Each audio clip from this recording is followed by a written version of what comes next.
I am thrilled to welcome you all to the 4-day week discussion, which I'm very glad we're having on a Wednesday instead of a Friday, because then maybe no one would have shown up. I'm Adam Grant. I'm an organizational psychologist and author, and I've been fascinated by this question of why do we work the amount that we do for a long time? I study work for a living, but I don't think it should necessarily define us.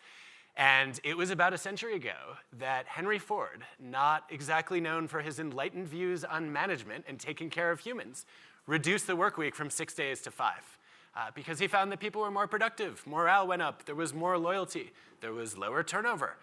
And he said it was good for business. And then we could start to wonder, well, why are we now stuck on 5 days? Was that ordained from on high? Or is this in fact a human invention that deserves to be rethought? A lot of organizations around the world are rethinking the work week right now.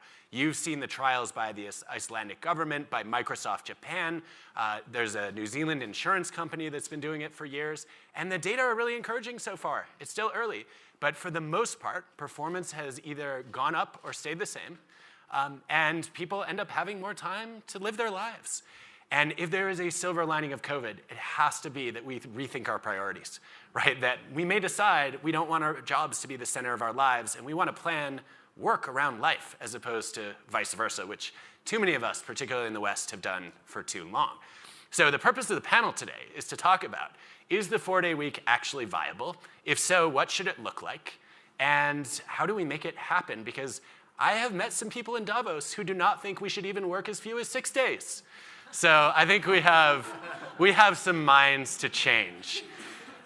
Let me start with social entrepreneur Hillary Cottom. Hillary, can you give us some history and walk us through how did we get to 5 days a week and where should we be going? Okay, so let me say to start off that the question was necessity or luxury. And I think that this is a complete necessity for environmental reasons, for human well-being, flourishing reasons, and also for economic reasons. And I think what's really interesting is that, when you ask me about history, is that we think time is immutable, but if we look at the history of work, it changes. So we used to live by prayer time, some societies still do. Then we moved to agrarian time. A lot of us in the West still have school timetables that are stuck on that old-fashioned agrarian time, which is really problematic. Then we moved to industrial time, which you've referenced, which was really complicated. I mean, the reason that we have, in Western Europe and maybe in the US, kind of big clocks in our town squares is because the biggest problem industrial leaders had was getting people to work on time, because working to a clock was such a kind of alien idea. And now, of course, we've internalized the clock. But when industrial time started, people thought that there would be radical experiments. And one of the most interesting is Kellogg's in the 1930s. And what happened in the 1930s in Kellogg's is that Kellogg's, it was one of the biggest factories, the breakfast cereal, he offered his workers 6-hour shifts from 8 hours for exactly the same pay. And what happened was that people flocked to Kellogg's. Journalists, the administrators of the Hoover administrators, social scientists, there were amazing household studies of what happened, because everybody thought industrialization would lead to less work. Of course, Keynes was writing about how his grandchildren would have 15-hour days. And so what's really interesting is that at Kellogg's, productivity went up dramatically, accidents went down, the economics of the company really changed, and people's lives improved. And when the kind of household studies people went, people said that they had, quote, more life. That what was amazing was that they could fit in, taking care of people. They had time to make things. They made their own culture. They ran their own sports teams. Things fitted into their lives. And what we know now is that, in fact, that wasn't the kind of experiment that stuck. We probably don't have, it's very interesting why not, which we probably don't have time for. But, even before the pandemic, the ILO and WHO said that work was killing us. And for the last 2 years, I've been running workshops with workers in kind of post-industrial places. And what they ask for is not a 4-day week. What they ask for is a rethinking of the linear life with less work. So I think it's a necessity, but it doesn't go far enough.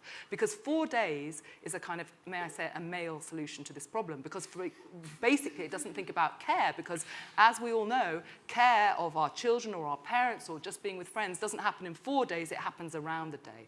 So what we actually need to do is rethink the boundaries of time between work and care, between learning. Rethinking the linear life, of course, doesn't mean just the work-study kind of in blocks.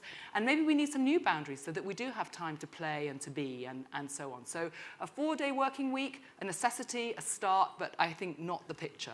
I think we could get on board with that. I do want to just to be really clear now, how many days you think we should be working total, though? Are you advocating for a 2-day week, a 1-day week? Like, how much work do you think is ideal? Whoa, that's a really difficult question. But I think a starting point would be that we work the equivalent of 4 days over 7. So we're not talking about adding more hours. We're talking about having more time to be. And I mean, one of the things that we should talk about is the climate agenda, because there is very good research that shows that if we work less, we don't travel so much, and we make less intensive consumer choices, you know, because we're not time poor. And we all know that wealthy people are those who are using, you know, more carbon, and so then we're not using so much more carbon. But I don't know, maybe, I mean, people want to work at different amounts. It doesn't need to, what we need to is regulate a floor, and then some people love their work and they might want to do more. But for most people in the world, work is pretty backbreaking, and so we need to think about that starting point. Excellent. So I'm going to go down the line for the first round of questions, and then we'll mix it up. Jonas Priesing, you run Manpower Group. You've been piloting a lot of different ways to, if not shorten the work week, at least give people a little more flexible opportunities. Tell us about that. Yes, no, you're right, Graham and Adam. And you know, what's really nice about a session like this is I get to be playing the role of an enlightened, forward-looking leader. Now, since we're in a closed session like this, we can all be clear that I've been carried into this kicking and streaming by all my colleagues, led by Michelle, our head of people and culture, who's been talking about implementing a work my way strategy, which is really responding to the desires of workers and our employees, which is to have more time for their life. And I think that's been a really good evolution. I would say unusual at first, but I think we can see that this is what our employees are looking for. More control, more choice. I'd have to say, though, that the 4-day work week discussion, I see it as part of the desire so clearly expressed during the pandemic and will be one of the lasting legacies of the pandemic, that workers in general desire more flexibility so they have more choice. We think this is one of the lasting legacies of the pandemic. I would say, though, that as soon as knowledge workers are involved, we talk about these revolutions in the workplace, 4-day work week or flexibility. There are many professions, nurses, airline crews, doctors, truck drivers, that are already working in compressed work schedules, producing the output that is requested, but in different regimented schedules that are not traditional 5-day, 40-hour work weeks. And I should add, working from home, where you can now have this notion of remote working and flexibility. 60% of the workforce in most developed countries don't have the luxury of that experience. And actually, they've been working way more during the pandemic because we needed them as essential workers to keep the economy going. So on the one hand, I'm delighted with the discussion. I'm absolutely in favor. We have a great scheme at Manpower Group that we're now working towards, and I think that's the way we're going to be doing business going forward, giving people different choices, trusting their judgment. It's not necessarily an individual choice, though, because being in a company is a team sport. So teams will have to decide how best to engage and when to be together, when not, for what purpose. No point in coming in the office to have a Zoom call, but you want to have time to collaborate. But at the same time, I would argue, this needs to be equitably distributed across many categories of workers, not only knowledge workers, not only those that can work from home, but people who are in production lines, who are driving trucks, who are in warehouses, who are in manufacturing. Otherwise, we'll have a bifurcation of the workforce and an unequitable distribution of this very valuable benefit, and that is truly something that all workers are looking for. I want to reinforce something that you just said, which is we've had a lot of debates about remote and hybrid work over the last couple of years. But if you look at the data, there was a Wall Street Journal survey earlier this year showing that the flexibility people want most at work is not choices about where they work. It's choices about when and how much they work. Yeah. Right? More than a chance to work from home or anywhere, people want flexible hours, which I think is what we're here to discuss. Right. So Anne-Marie Slaughter, you have been at New America, at Princeton, at the State Department in the US. You've had a lot of policy roles. Can you help us look at this from a macro perspective? Because it's easy for me as a psychologist to say, yes, from a micro standpoint, I will get better work out of people in 6 focused hours than 8 unfocused hours. But how would this change society? How does the world look different if we go with 4 days a week? So let me start by saying I think of it as 32 hours distributed as necessary. And I actually think there's lots of experimentation. I know there are places that do 2 8-hour days and then some 4-hour days that obviously you can do 5 6-hour days or 1 day off. So just putting that out there. And then to the larger question, and it builds on Jürgen's point that, Jonas's point that different categories of workers have very different needs. So when I first started writing about flexible work, what I heard from were lots of people who were working minimum wage and didn't have defined hours. They were working on just-in-time scheduling with time software that meant they often didn't have enough work. So the first thing I want to say from a societal point of view is this, yes, for knowledge workers, fine. For many other workers, this is a nightmare. That what they want is predictability. They need to know when they're going to have childcare. They need to know they're going to have enough hours to actually make it. And unless we address that, this simply increases the inequity that we already see so dramatically much, much, much further. So start with that. Whatever we do, we have to also recognize that we've got to make sure that everyone is able to work enough hours to have a living wage. Beyond that, though, I think there's a revolution here in agency, and that is good for society. And I'll use the example of an academic. As a professor at Princeton, I had to be in the classroom, you will know this, maximum 5 hours a week. Now, for each of those hours, I had a lot of preparation, but that was on my own time. I also had to show up at a faculty meeting, and I had office hours. The total, not more than 8 hours. It was up to me how I worked to get that done. I also had to produce research. It was up to me. Most academics work really hard, but we work on our own time, right? Certainly if you need to be somewhere for your children, or if you simply want to work out every morning, whatever it might be. The focus there is much more on task than on time. And that to me is the larger social revolution, and it's the management revolution. It is so much easier to manage according to presence rather than performance. You were there 12 hours, you were there 14 hours, you had your jacket hanging over your chair and I saw your light burning. You have no idea if you actually got your work done. So, but thinking about tasks means we really have to prioritize what needs to get done and what, like half of my inbox, maybe 2/3 of my inbox, should actually be burned, right? It is not productive work. It gives the illusion of productivity, but it's not. Productivity is me sending things out where I've decided this is really important work, or doing the work that takes more time. So I do think it would be far better for society, again, thinking about all of society. I think it would give us time to be whole human beings. Hillary and I have written a lot about what we call sapiens integra. So there's Homo economicus, this mythical, human being that is rational all the time and driven by a set of utilities. And then there's whole human beings who also have care and connection and other good things. I think it would be good for all of society, but I also think this increase in agency of here's what we need done, now you figure out how best to do it. This reminds me of one of our deans who complained that I didn't go to enough faculty meetings and I needed to put in more FaceTime. And so I FaceTimed him. I also would really like to know the physics of how to burn email, but that is for another day. I know. I was sort of having this nice image of it just like self-destructing. Yeah, like in Mission Impossible. Which really captures the rage that you feel about all these intrusions into your life. Ahood al-Rumi, as a minister, you have embarked on one of the bolder tests of a shorter work week. Can you tell us about, I think it's 4.5 days. Some opted for 4.5, some opted for 4. But before I start, Adam, if you allow me, this concept of the shorter work week, I kept my eye on it for many years, given my previous role as Minister of Well-being in my government.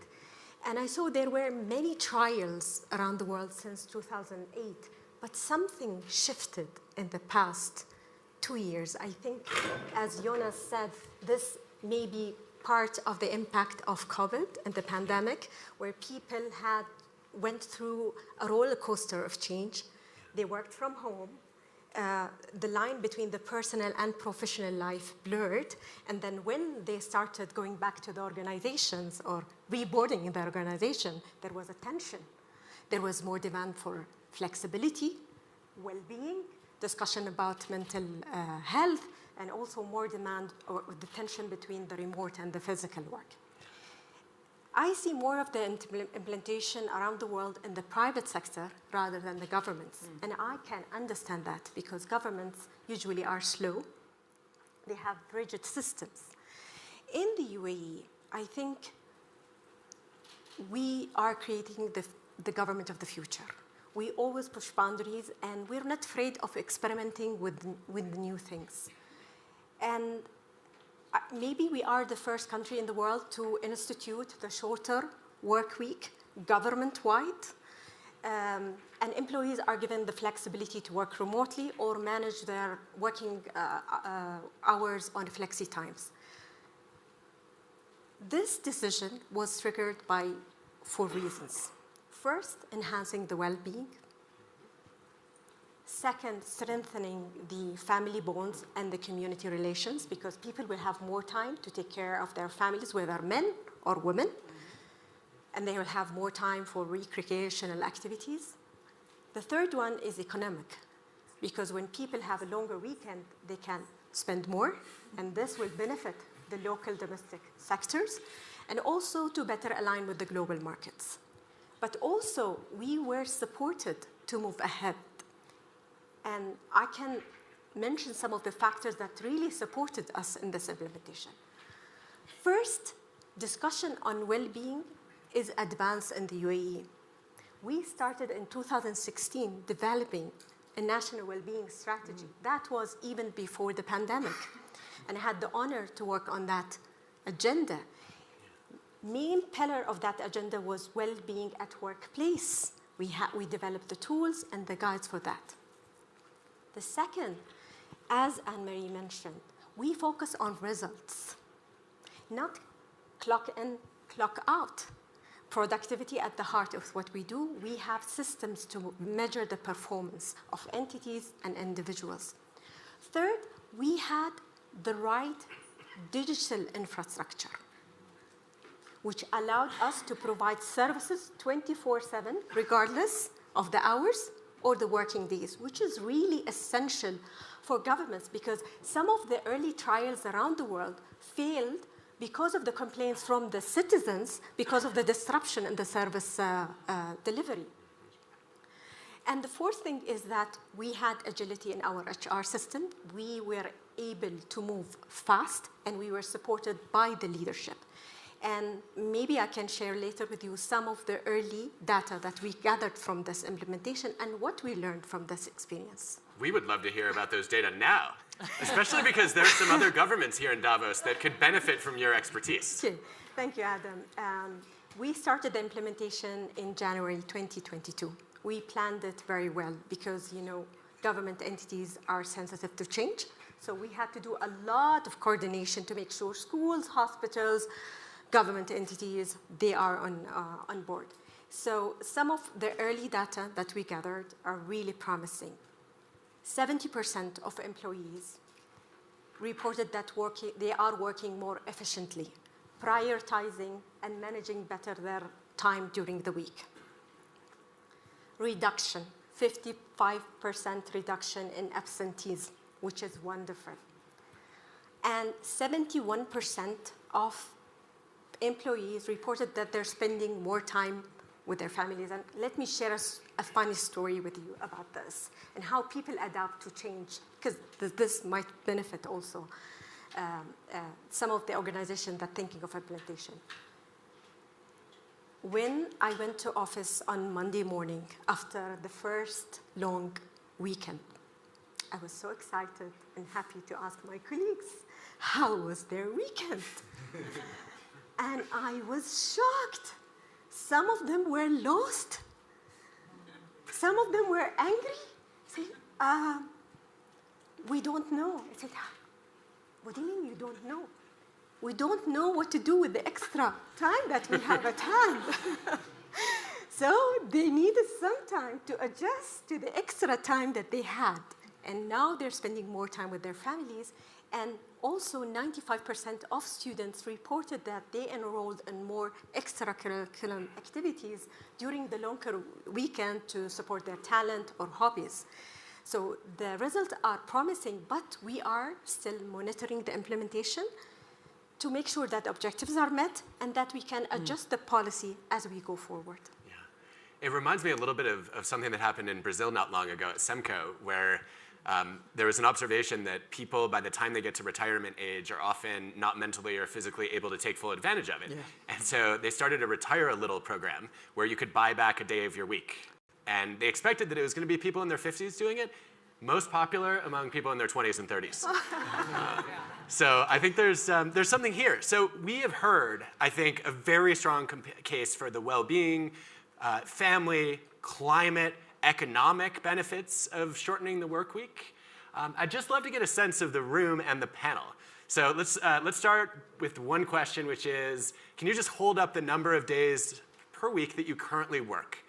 Let's ask the panel to do that, and also those of you who are physically in the room with us. Hold up however many days you work currently. I'm a hypocrite, but okay. Okay. I'm seeing a lot of 6 and 7s out there. 2 hands would be the clue. And then how many days ideally would you be working moving forward? What you want. Yeah, what I want. I mean, I could work 4 to 5. Yeah, of course it can be flexible. You can go like this, if that helps you. Jazz hands. All right, so I think the majority, both of the panel and of the room, is working a lot and wants to be working less, even if they love their work. Yeah. So what are the obstacles to moving toward that world, and how do we overcome the resistance? I'm going to open this up. Whoever has thoughts, where do we go next? And I will cold call if I have to, but I know you all have thoughts. No, go ahead. No, you go.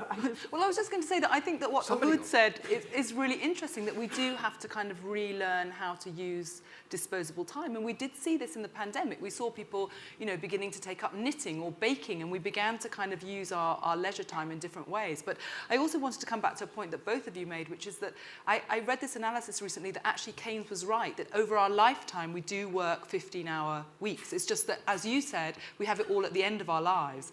And one of the most interesting experiments that I've seen is in Scotland, where in the state is, and it's interesting that the state can be a mover of these examples, is asking people with very difficult work, like you're a grave digger or a rubbish collector. So in the state, you can only apply for those jobs when you're young. And then when you're a bit older, you do kind of slightly easier work. And then at the end, you become kind of a community worker, a janitor that's kind of... So you can also sort of spread the load in that way, which I think is really, really interesting. It'd be amazing if work and family didn't peak at the same time in our lives. Well, exactly. But we are our own worst enemies, aren't we? I mean, I think that's or at least here in Davos we are, like not necessarily everybody, let's be. But isn't the source of the happiness and the delight with the ability to work in new and different ways, the ability to choose how you want to work that works with your life? And different people have different circumstances. So for some people, getting the extra day, the formal extra day, you only work 4 days as opposed to 5, may give them a lot of disposable time that they can do other stuff in, and they'll be delighted with that. Whereas other people may say, you know what, dropping off kids at bus and picking up kids at bus, priority number 1. If I can work my way around that and I fix that, I'm delighted. And I'll be happy to work, on a Saturday to catch up on stuff I didn't have time to do before. Because, I saw some interesting research recently in the US, as you know, we don't have a lot of vacation. But there are some companies, as part of their new employee offering, say, unlimited vacation is the benefit, expecting people to be delighted. No, they don't take it. And you know what the outcome is when you give unlimited vacation in organizations that treasure a lot of work? People take less vacation. Because the cultural environment is, it's not seen as rewarding and or being rewarded.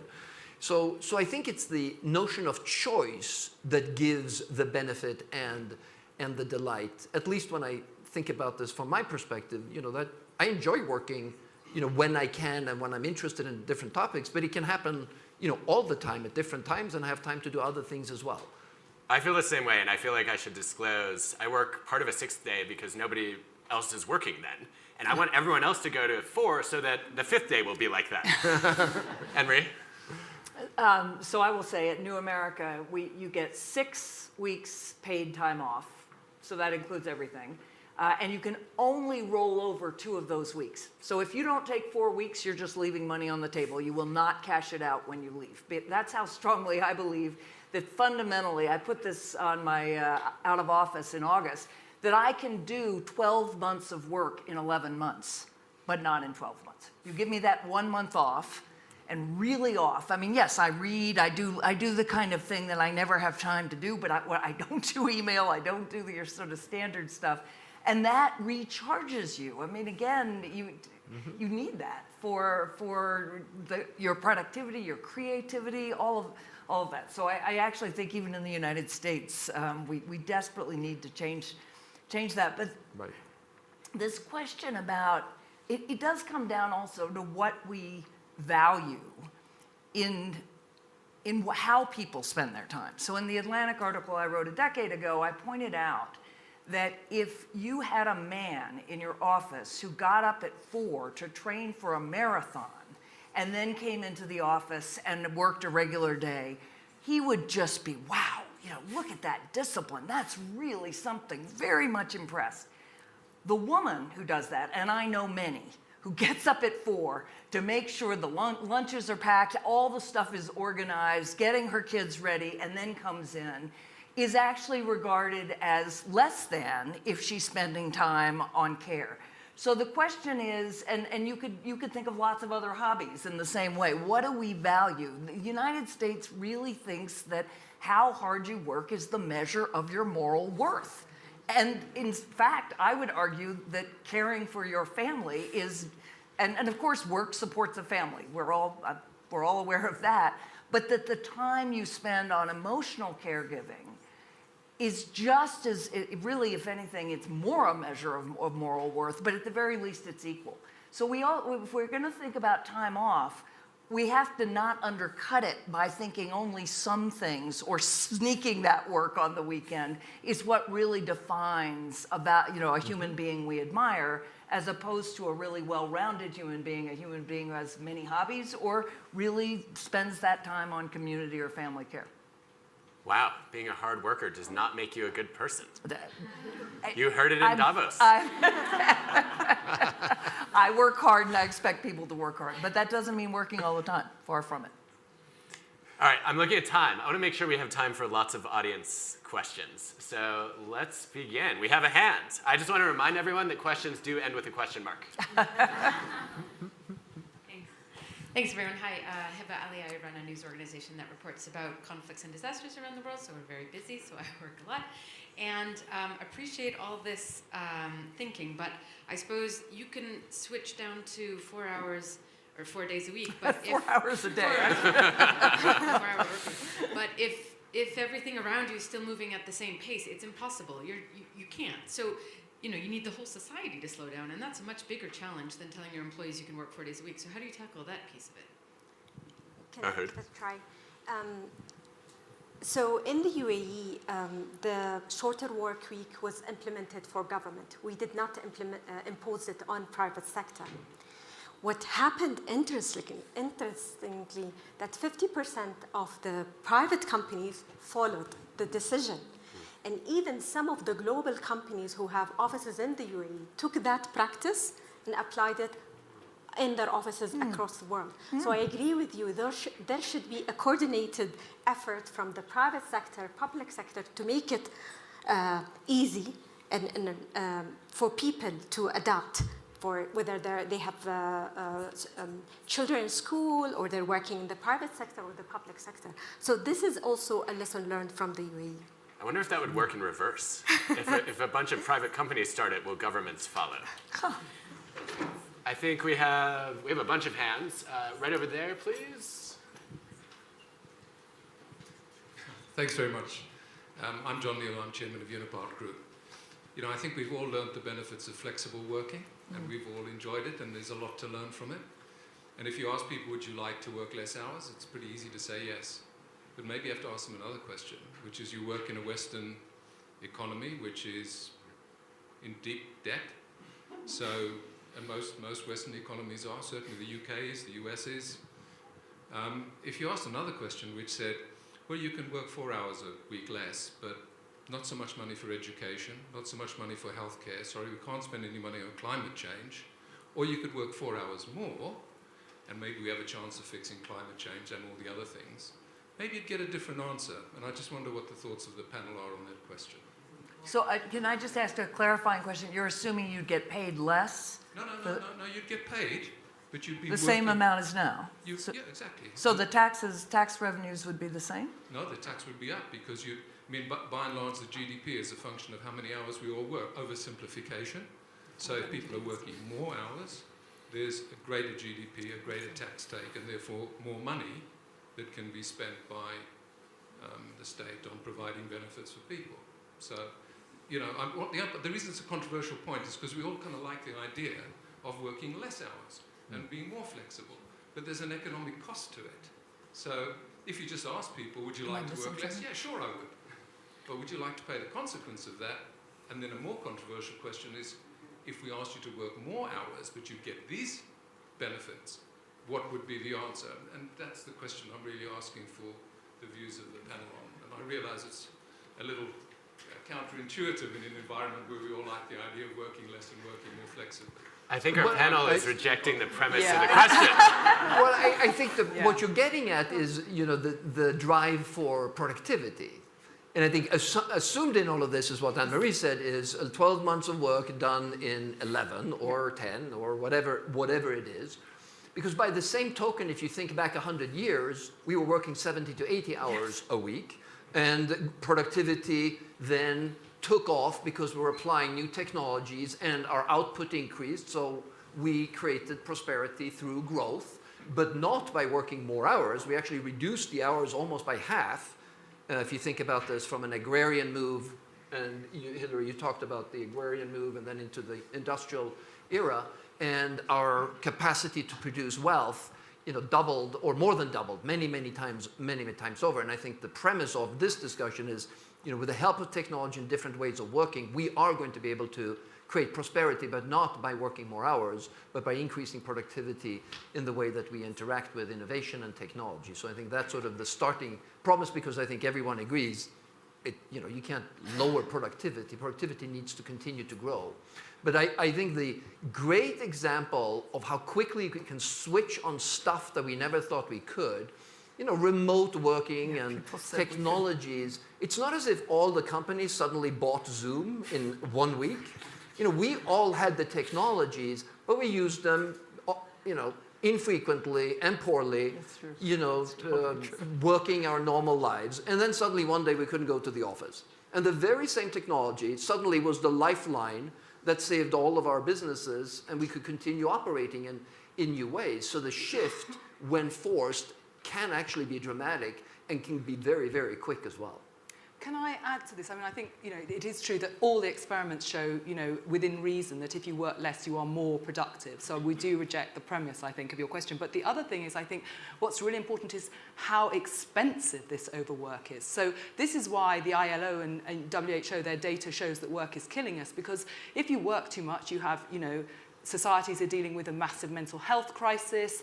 They're dealing with all kinds of chronic disease crises because we're not kind of, you know, out and about and walking, so we're kind of suffering from different chronic conditions. So there's a huge amount of, particularly state expenditure, that is actually addressing too much work. Because, you know, I mean, unfortunately, the kind of work that is too much is not represented in this room because we are all kind of knowledge workers and leaders and so on. But for most people, this is a kind of huge issue. And then the other thing, just to go, because Anne-Marie raised the really important point of equality, but, you know, one of the biggest differentiators in what happens to our children is, does anybody have time to help them with their homework? Yeah.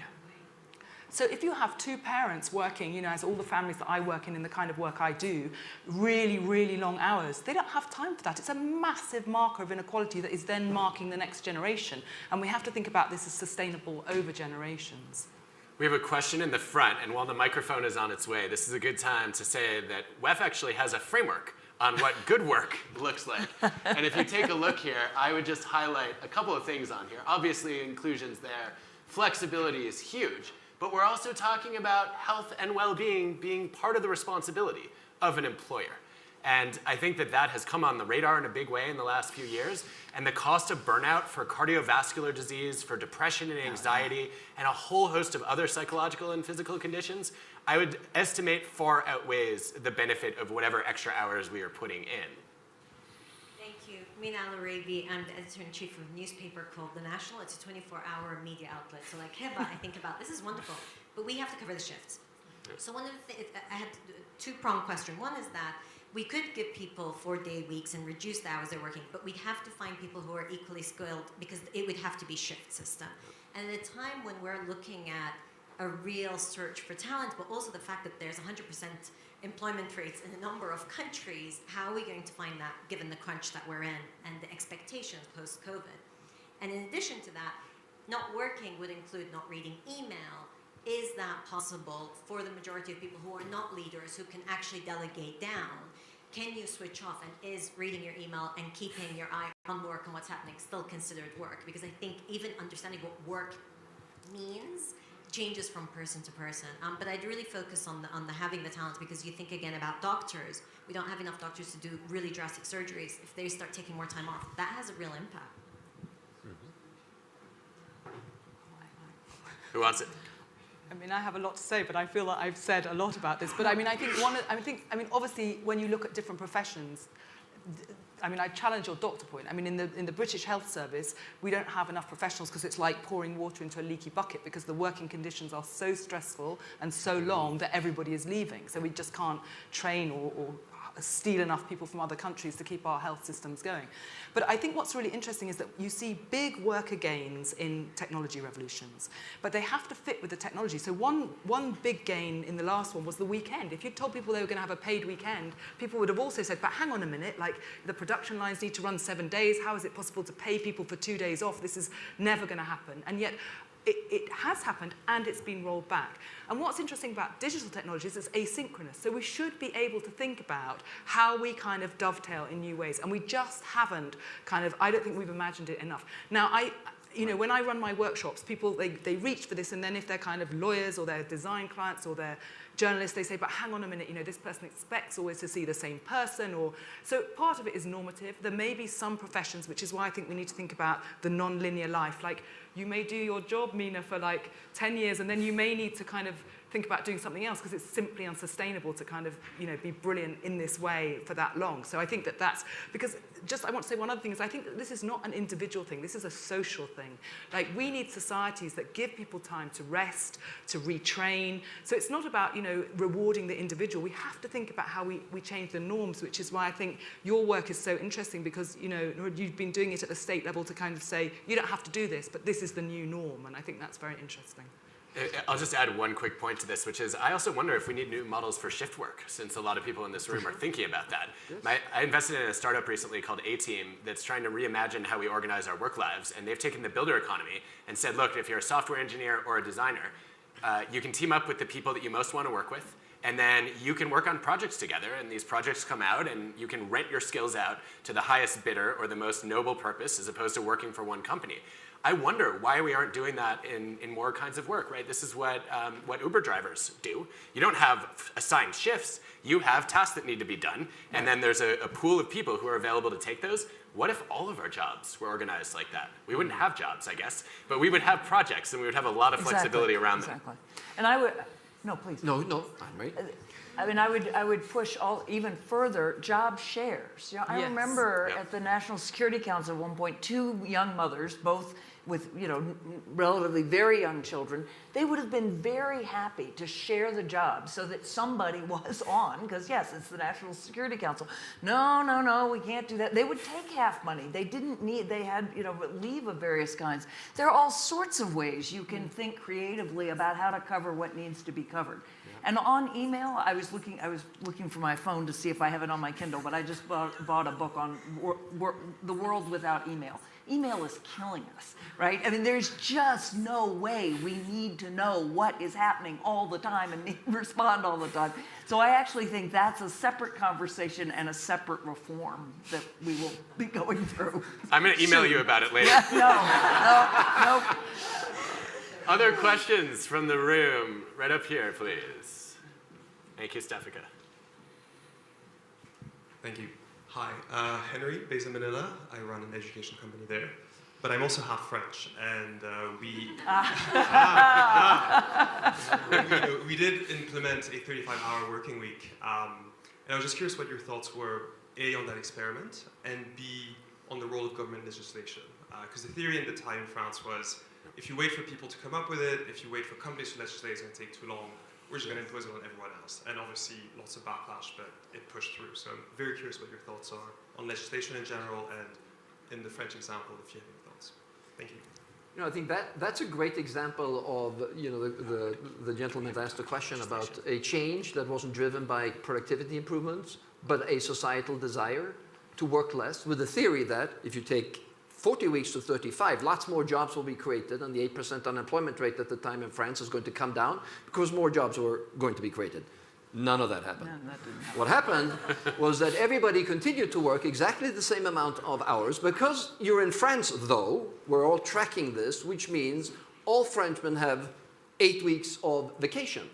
So you extended, you know, not more people got into the workforce, no more jobs were created, but people have difficulties, frankly, in France to manage schedules that are overlapping. We have a lot of frontline people that are 3 or 4 people in the office. You know, there's a lot of coordination between who's on vacation and who is not, so as not to break the 35-hour work rule and giving everybody the legislated time off. So as far as the intention was concerned, it is considered to be an abject failure, actually.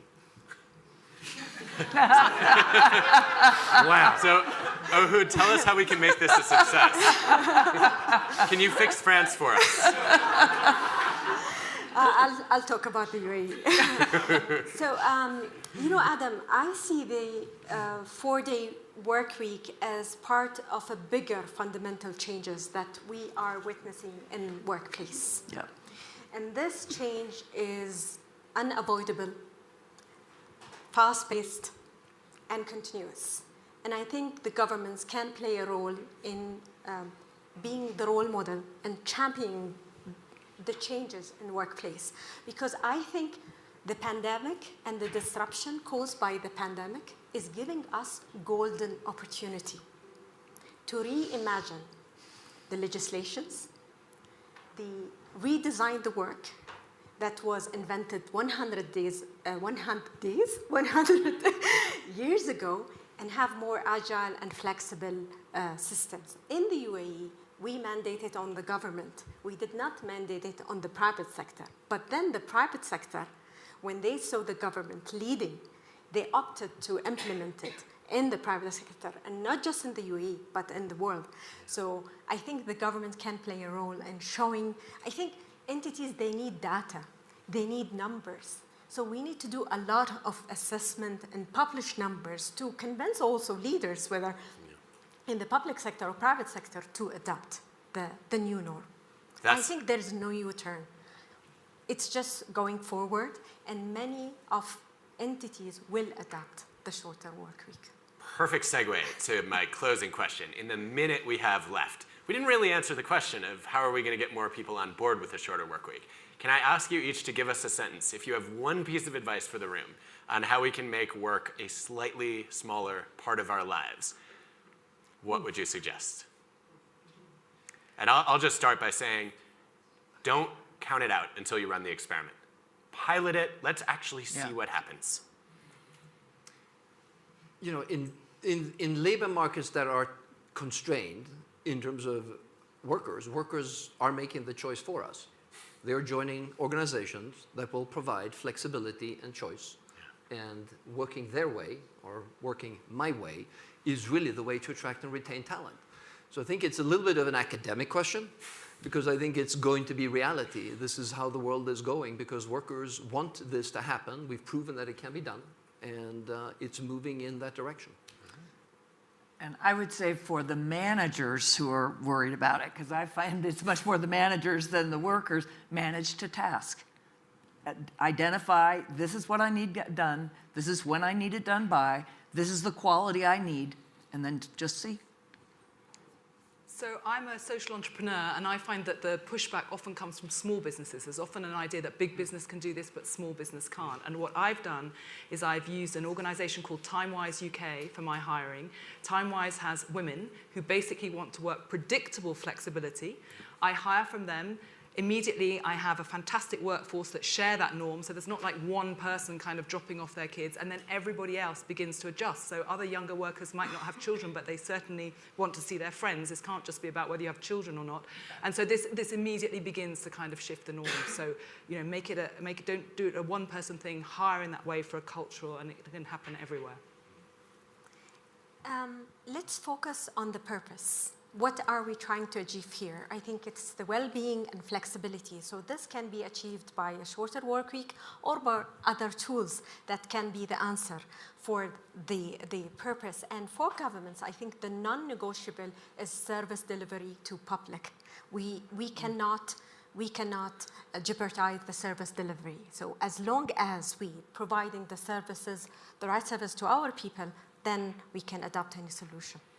Well, we have a range of views on the ideal amount of work, but I think we're all aligned on the idea that we want to make choices about how much we work, and that ultimately people should be evaluated not on the time they put in, but on the contributions they make. Thank you all.